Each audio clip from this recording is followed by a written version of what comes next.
நண்பர்கள் அனைவருக்கும் வணக்கம். இன்னைக்கு நம்ம இந்த வீடியோல தமிழகம் முழுவதும் குடும்ப அட்டைதாரர்களுக்கு புதிய அறிவிப்பு ஒன்று வெளியாகி இருக்கு. ஸோ அதை பத்தி தான் இப்ப நம்ம பார்க்க போறோம்.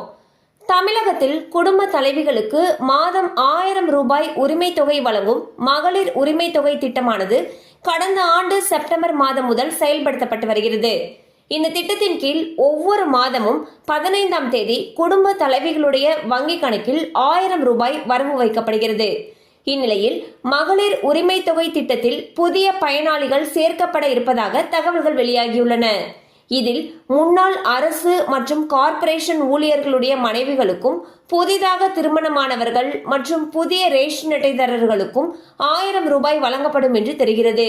இதற்கு புதிய ரேஷன் அட்டை, திருமணம் செய்யப்பட்ட சான்று, குடும்ப தலைவி பெயர் உள்ள வங்கி கணக்கு, அந்த வங்கி கணக்கு ஆதார் மற்றும் அந்த பெண்ணுடைய போன் எண்ணுடன் இணைந்திருக்க வேண்டும்.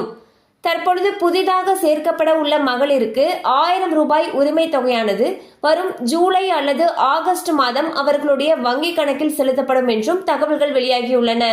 ஸோ பாத்தீங்கன்னா கலைஞர் மகளிர் உரிமை தொகைக்கு விண்ணப்பம் செய்யணும்னு நினைக்கிறவங்க விண்ணப்பிக்கலாம்னு சொல்லியிருக்காங்க. அதாவது ஏற்கனவே நிராகரிக்கப்பட்டவங்க அல்லது புதிதாக விண்ணப்பிக்கணும்னு நினைக்கிறவங்க விண்ணப்பிக்கலாம்னு சொல்லியிருக்காங்க. ஸோ விண்ணப்பிக்கிறவங்களுடைய விண்ணப்பங்கள் எல்லாமே பரிசீலனை செய்யப்பட்டு தகுதி இருப்பின் அவர்களுடைய வங்கி கணக்கில் ஜூலை அல்லது ஆகஸ்ட் மாதத்திலிருந்து மகளிர் உரிமை தொகை வரவு வைக்கப்படும் என்று தகவல்கள் தெரிவிக்கின்றன. கண்டிப்பா இந்த அப்டேட் உங்களுக்கு பயனுள்ளதா இருந்திருக்கும் நம்புறோம். மேலும் இது போல அப்டேட்ஸ் உங்களை உடனே ரீச் ஆகணும்னு நினைச்சீங்கன்னா நம்ம சேனலோடு தொடர்ந்து இணைந்திருங்கள். தேங்க்யூ ஃபார் வாட்சிங்.